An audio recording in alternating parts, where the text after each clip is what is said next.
მუნიციპალური ავტობუსის მძღოლზე ჯგუფური თავდასხმის ამსახველი ვიდეო მოქალაქეებმა სოციალურ ქსელში გავრცელეს.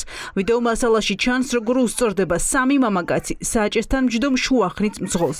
თავდასხმა ჩასაფრებით დღის 3 საათზე ვარკეთილში ერთ-ერთ გაჩერებაზე მოხდა. ჯგუფურ ანგარიშწორებას ავტობუსში მჯდომი 43-მდე მგზავრი შეესწრო. თავდამსხმელების განეიტრალება არავის უცდია. კადრებში ჩანს, როგორ ცდილობს შუახნით მძღოლი სამი მამაკაცის მოგერიებას. სამი ბიჭი დახვედრია და კონფლიქტი მოსულია, რა ვიცი, რაზე დახვდნენ? თუ მგზავრები? არა, დახვედრია.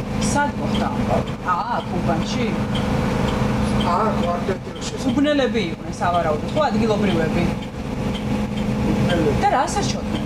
მუნიციპალური ავტობუსის მძღოლები ამბობენ, რომ თავდამსხმელები ადგილობრივები არიან. ერთ-ერთი ვერსიით, ვარკეთილის დაჯგუფების წევრებმა მძღოლს ანგარიშწორებისთვის 3-ჯერ მიაკითხეს. შელაპარაკება მომხდარა რაღაცა და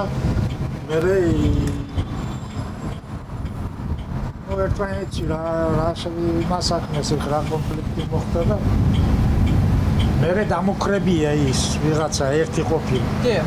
ხო და ეს ხო წავიდა თავის გზაზე რომ დატრიალდა, რომ დაბრუნდა უკან დაახვედრა კიდე ვიღაცა ორი მოიყვანა და მან მოხდა უკვე შიგნით ავტობუსში. თავდასხმის ფაქტი ასახეს სამგზავრო ავტობუსში დამონტაჟებულმა კამერებმა. ჯგუფურ ანგარიშწორებაში მონაწილე ყველა მამაკაცის იდენტიფიცირება მალევე მოხდა. ინციდენტის შესწავლის მიზნით ადგილზე იმყოფებოდნენ შინაგან საქმეთა სამინისტროს და მერიის გეინსპექციის თანამშრომლებიც. ავტობუსის მძღოლები გვეუბნებიან, რომ კოლეგის ცემაში მხილებული პირები განყოფილებაში გამოსაკითხად გადაიყვანეს. დამთილით გავიგე ის და ეს ბიჭმა ჩუბი მოგიდაუგეს. კამერები ხომ მუშაობს, ფუნქციონირებს? ნუ ხალხის იმედა ტიპობიდან არის. მარშრუტი 310 იყო ვიცინე, რომ მე უშავე დახტომე რა. ასე უნდა დახტომე. აი ინტერესი ქონდათ მე ვერია. თქვენ გავთ ხო ვიდეო კამერები აქ დამონტაჟებული? დაფიქსირებული იქნება ყველაფერი. აი კამერები. რა საერთოდ არაფერი იცით? ჯერ არა. ჩვენზე მოდის იერიში მე გაგასვლა. ხო.